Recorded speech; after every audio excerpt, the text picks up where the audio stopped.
January 17th, 2015. That's the last time we saw an NFL playoff game happen inside this very building, but that all changes when the countdown clock there hits 0 because the Carolina Panthers are ready to fight their way into the divisional round as they welcome the Rams of Los Angeles to Bank of America Stadium. And just down the street at Hot Fly Brewing, the fans are going crazy, getting themselves hyped up for that short walk down Main Street to the bank. It's playoff pandemonium in the Queen City.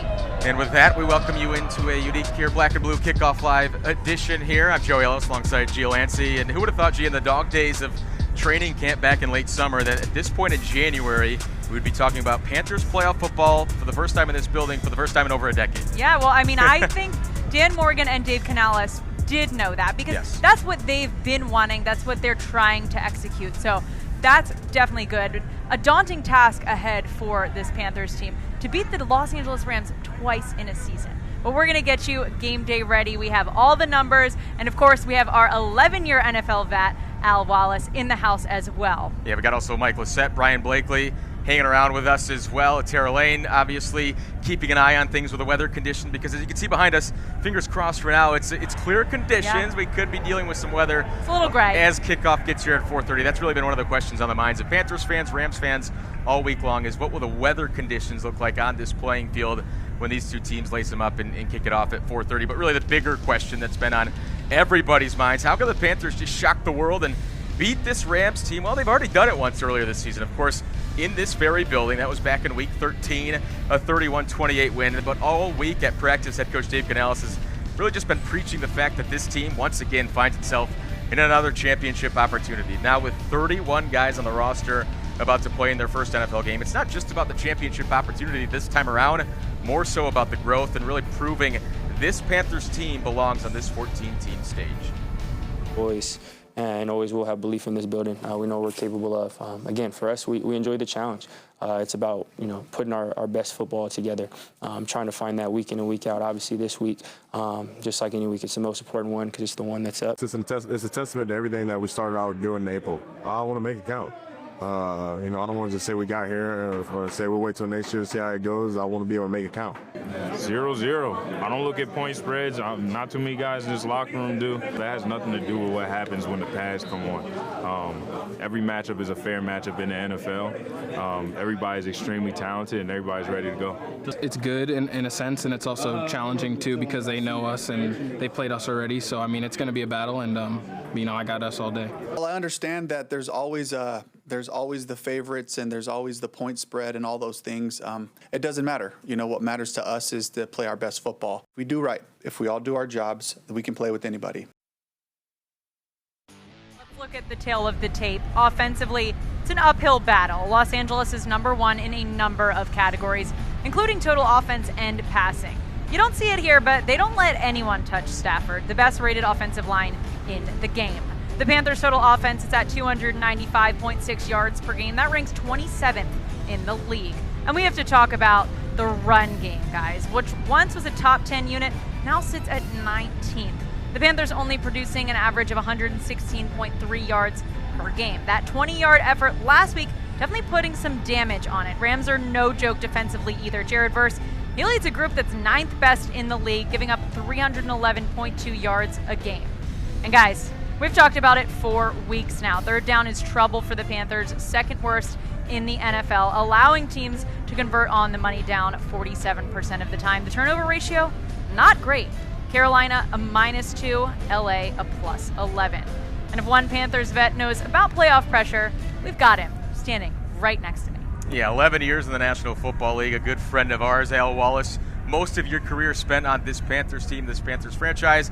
You had a run at the Super Bowl, but just how excited are you to see playoff football back here and just this team playing for games that matter in January? Yeah, it feels like this fan base and all of us have suffered a long time waiting for this team to be good enough to earn one of the 14 spots in the NFL playoffs, and to host one on this field behind us feels great. Riding in here this morning, feeling the energy from this fan base. I think everybody's in here already. Well, you saw Tedero McMillan and Xavier Leggett down there earlier. You saw some of the defensive guys, DJ Wanham. That's where we're going to start, because when you got one of the more feared defensive players in franchise history right next to us, Gia, we're going to focus more on that side of the football to kick things off. And let's be honest, it's hard to beat a team twice in one season, especially when that team It's the #1 offense in all of football. Carolina's defense has been upgraded with all of their youth. Nick Scorton, Princely Uman-Ellen have come in to help vets like Derek Brown, J.C. Horn, and even the uprising of Mike Jackson. But now that LA has seen it once, what will the Panthers do differently to make sure lightning strikes twice? We need to go out and really execute. I mean, a guy of that caliber, a guy who's seen defenses for a long time, he's got every ability possible to be able to, find what he wants. So, I mean, for us, it's about execution this week. Stop the run, create takeaways, just being effective, getting them off those spots, not making those throws be timely, and just making sure they don't have that rhythm. We got to go play the stuff that we know is going to happen. They're difficult to defend, but we got to go up there and fight against them. And when we have those opportunities to make a player there with a new wrinkle, those things got to show up. And Matthew Stafford is an MVP candidate. But if we've already learned anything over the course of this season, it's that when Carolina stops the run, they win games. The Panthers haven't kept a team under 100 yards rushing since week 15 against the Saints. Even then, a narrow loss in the Bayou. While the rush defense was once the marquee aspect of this unit, it's not switched focus to the secondary. J.C. Horn is tied for second in the NFL with 5 picks, while his partner Mike Jack, he's tied for the league lead at 19 passes defended. The sacks have come sparingly, some in clutch moments, like that last Rams game. However, just 30 this season, tied for 28th. Believe it or not, 2 sacks worse than last year. So Al, obviously you've been on the field and you've seen the tape. What do they have to do to attack this Rams team today? Yeah, I think no one needs to go out and think that it's going to take a Herculean effort. Yeah. You don't have to have a Superman effort out there. Everybody has one specific job, and if this Carolina Panthers defense can go out there and play assignment perfect, make tackles when you have the opportunity, they are plenty good enough. We saw that earlier this season. So no hero ball, just play in the moment, be assignment perfect, because mistakes are the things that kill you. Well, the first time around that they played, if you looked at the box score, didn't watch the game, you'd think, okay, they probably had everybody in the starting lineup. They didn't have J.C. Horn. They didn't have Christian Roseboom. Trevon Merrick wasn't playing on the back end as well. All of those guys are healthy for this time around, back in the lineup. How much does that help that defense, just having those guys on that side of the football? Yeah, make no mistake about it. You want all your guys, right? You want Merrick out there. You want to see number 7 flying around. You want to see J.C. Horn, the leader on this secondary on the back end. And you're going to need him against this high-powered offense of the Los Angeles Rams. But just being able to have your leaders, your veterans, your captains on defense helps the mentality of everybody else on the field. Definitely. And I mean, last time they really caused the chaos for Matt Stafford, right? So how do they do that again? And who does it again, would you say? You have to be disruptive. And I'm looking at one guy, Gia. It is going to be Christian Roseboom. Yeah. He's been inserted as a pass rushing linebacker in the Gerald Evero's defense, and he's been really disruptive. It's not always the sacks, but it's the hit on the quarterback that matter. So that's the defensive skinny of things for this matchup. But more on the offensive side, obviously it's no secret that this Panthers team goes as its quarterback goes. Of course, Bryce Young in year 3 now of the Panthers, and he's getting set for his playoff debut in the black and blue. And Mike Lissette, Brian Blakely standing by in the studio with more on Bryce Young. Guys, hello. Hello to you guys out there, and happy game day. And it's funny, the last time the Panthers played in the playoffs, Bryce Young was a high school quarterback at Modern Day in California. Boy, what a drought it's been for the Panthers. But, Bryce has been there in Southern California. He's been there as far as a Heisman Trophy winner at Alabama. Fast forward to today, he is the quarterback of the NFC South champions, Mike. And while he's answered a lot of questions posed by front office staff and fans, there is still one more. Does that clutch gene carry over to the postseason? Bryce's first playoff start comes against a team he's already sliced up back in November, Week 13, throwing 15 of 20 for 206 and 3 touchdowns. He's got the confidence going in, but he's not being naive about all this, going against a roster full of former Super Bowl champions and all pros in this setting brings a much stiffer challenge. And that's why Bryce says he is not putting all the weight on his own shoulders. He is leaning on his Panthers teammates who have been there before to take their lead. I have all the confidence in the world in us and as a unit to go out there and execute. We know that it's, whatever we call out there, it's not always going to be perfect. But, at the end of the day, again, I trust, confidence comes from the Lord. It comes from the people around me.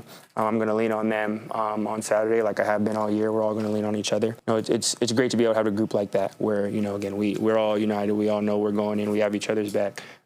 So I think that's really what I'm and probably everyone in the building is going to be leaning on.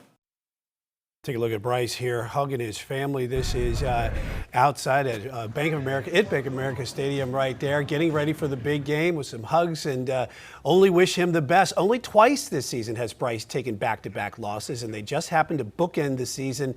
However, in those experiences, he has balled out. Looking very comfortable right now. Bounce back Bryce. He had 338 yards and 3 touchdowns against Arizona, 198 and 2 touchdowns against Miami. Team record 448 yards and 3 scores in Atlanta. And yes, even against these Rams, another 3-touchdown performance. So, Mike, this Carolina Reaper looking very calm and confident right here today before the big game. He is coming for seconds against the Rams. And he's got extra reason to feel confident. Adam Schefter earlier today reported that the Panthers are likely going to offer him an extension on his contract. That seems to happen, so he's going to get a 5th-year deal. That's got to take some pressure off going into the day. But I'll tell you one thing that's got to put pressure on him. We've been monitoring the forecast. We thought there was going to be a lot of rain throughout the day.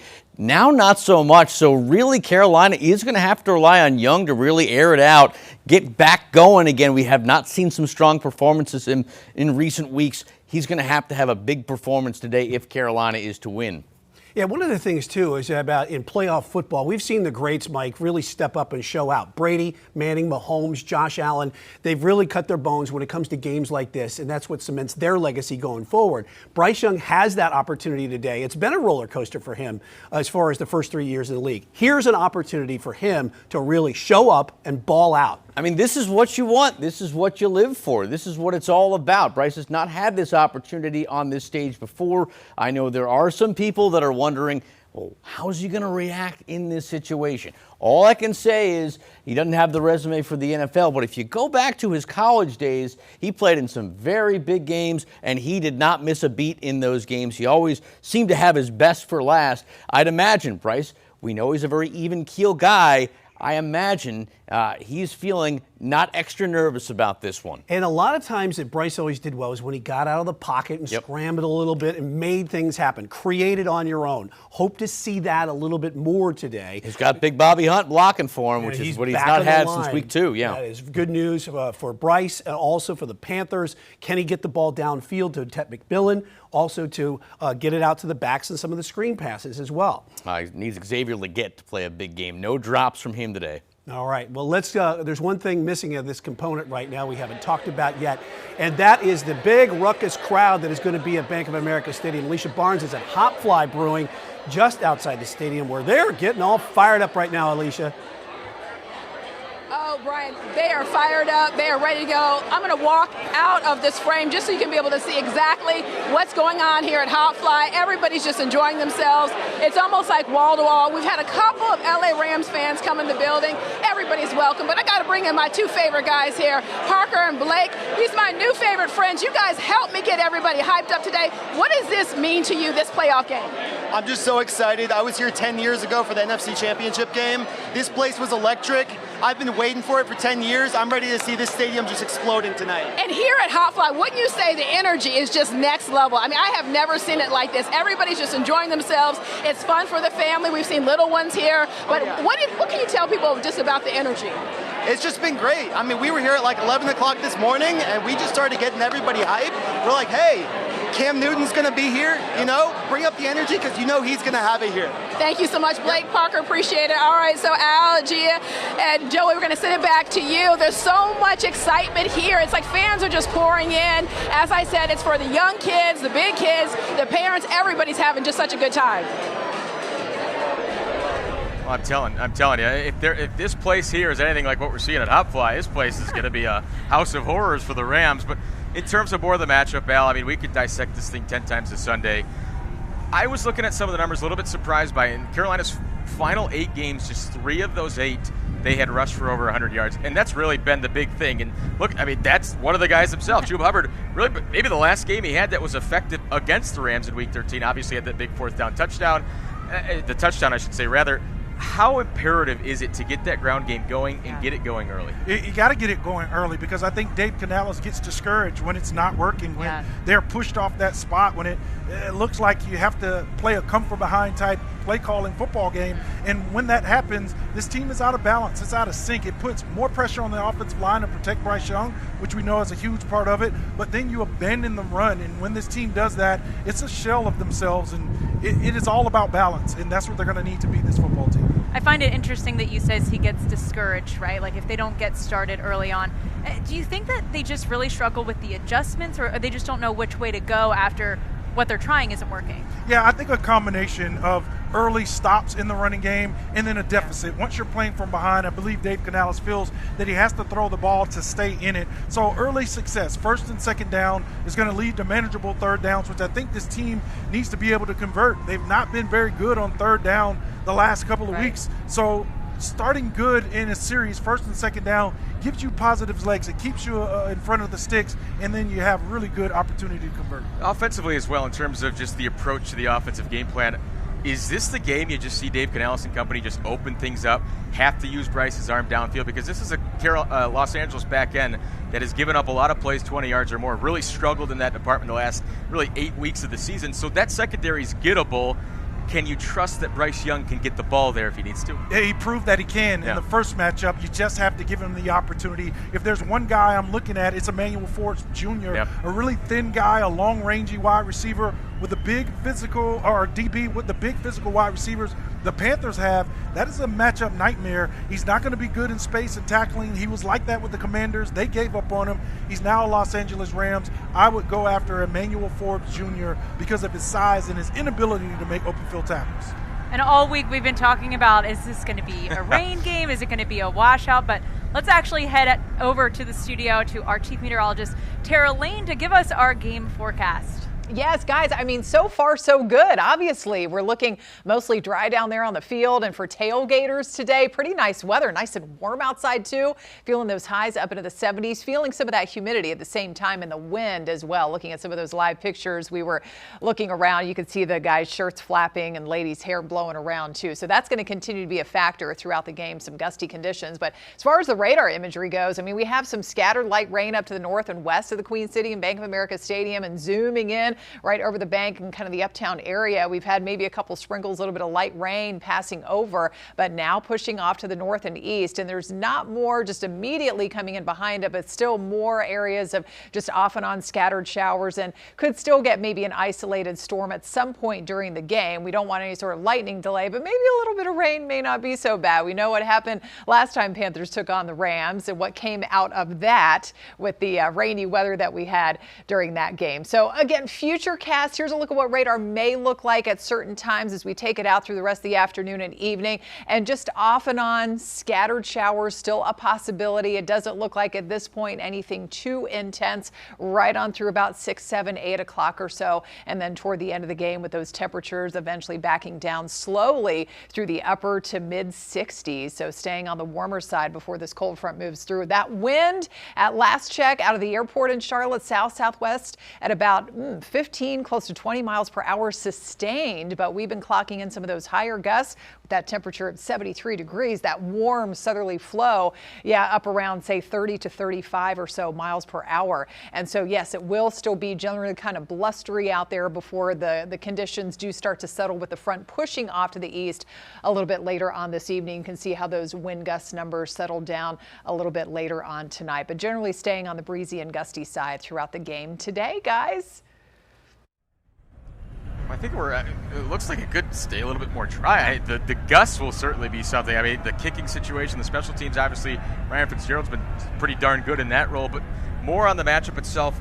Al, is this a situation of which you can still see Carolina finding a way to pull this out if they don't get the turnovers? I mean, those greatly helped them, obviously, in that Week 13 win. Yeah, I think any time that you can bring the fight to a finesse team like the Los Angeles Rams, it is disruptive, and they panic a little bit, and we saw that in the first matchup where Matthew Stafford looked a little confused. He made uncharacteristic throws that turned into interceptions. So it's about frustrating this team that wants to play that greatest show on turf type game that my Panthers played way back in 2004. So be disruptive, be chaotic, make this an ugly, nasty, rain-filled, I hope, matchup here against the Rams. And how much do you think Sean McVay, Matt Stafford, they're wanting to really come in here and just upset these guys because of what they did last time, especially with Stafford being on the older end. You don't know when he's done. Yeah. So how much do you think he just wants this win? Yeah, you got to jump up on him. You got to start fast. You got to put the pressure on those guys. I think ego ball and coaching ego also takes place when they feel the pressure of playing from behind, a team that's going to grind it out, be physical. You got to win those battles. I want to see some hitting out here, right? You want to see physical style of football, Carolina Panthers style of football on the field. Well, one of the guys who plays that physical ball, it's the guy you're seeing there right now, Robert Hunt, right guard, back into the starting lineup. He hasn't played since week 2. He had a torn bicep. Honestly, at the time, the thought was they may have lost him for the season. Right. He was well ahead of time to get back on track ahead of time here. Al, just how big is that? You get both guards so solidified. Damian Lewis might be one of the best left guards in football. You get a mean, nasty guy like Rob Hunt, who's a good locker room guy. He's a great player on the field. Can he be the piece that they need to push that run game along? Because they've struggled for whatever reason along that offensive line. Yeah, it's big. It's about 330 pounds big. You're talking about Big Bobby getting back out there and being that protector in front of Bryce Young. Look, Dan Morgan invested a ton of money in that interior of the offensive line. You talked about Damian Lewis and Robert Hunt, $100 million man. They need him. This team is better. This football team, this offense is more productive when Big Bobby is on the field. I can't wait to see 50 back on the field. Now, with the last few weeks where the Panthers just haven't been playing their best ball, do you think the Rams could be overlooking this Panther squad at all? Yeah, I don't think so. They got caught off guard. They got punched in the tip of the nose a couple of weeks ago, so they're not going to take this football team who's used to playing that underdog role, who's familiar with this spot. Can Bryce Young, after a loss, do it again? 5-2 this season in that role. Can he play spoiler again? Are we going to see the Carolina Reaper, guys? Obviously, I mean, Vegas seems to think that Los Angeles should have no time coming through here, no trouble. That is 10.5-point favorites on the road coming to town. We talked to somebody at KTLA in Los Angeles. I think he said 42-10 in favor of the Rams. Maybe a homer take. It is what it is. I understand what he's saying, but again, like the biggest key.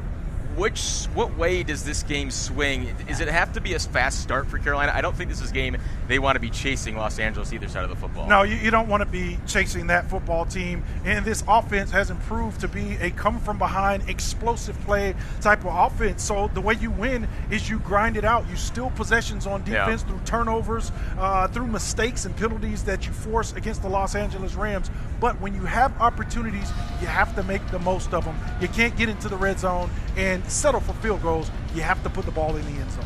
Now, what do you need to see from Dave Canales today? I feel like when he has the creative play calling, when the run game's successful, they have success. But what do you really need to see from him today to get that win? Just continuity, just comfortability in his play calling. It needs to flow. It needs to have a rhythm and a purpose. And when he gets out of sorts, you take away that run game, he's flipping to the back sheet of that playbook, then this team is not right. So I think just getting into the rhythm, that first scripted 8 to 15 plays is really where you're going to see him shine. If he finds things that work, you put them further down the play sheet. Things that are not successful, you kind of toss them, but be ready to pivot. This game is going to be about pivoting because this is a really, really, really good football team in the Los Angeles Rams. Yeah, there are a lot of weapons on that side. Again, I don't know if Ejiro Evero slept at all last night, or maybe the entire week, because there are so many weapons you're focused with. The ground game for Los Angeles. They got that two-headed monster, Kyron Williams, Blake Corum as well. Defensively, can Carolina find enough stops in the run game?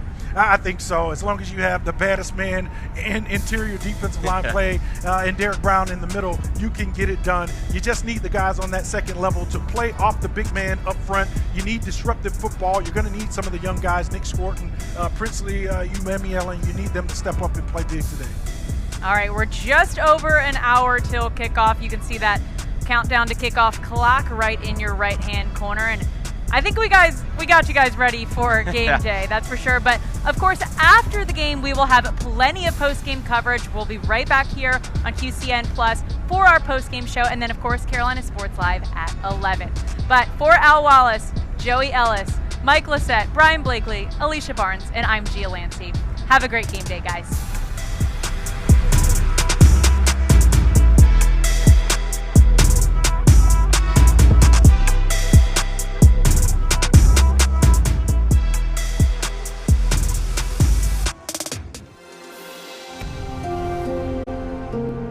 Queen City News Plus. Just search Queen City News on your smart TV's app store.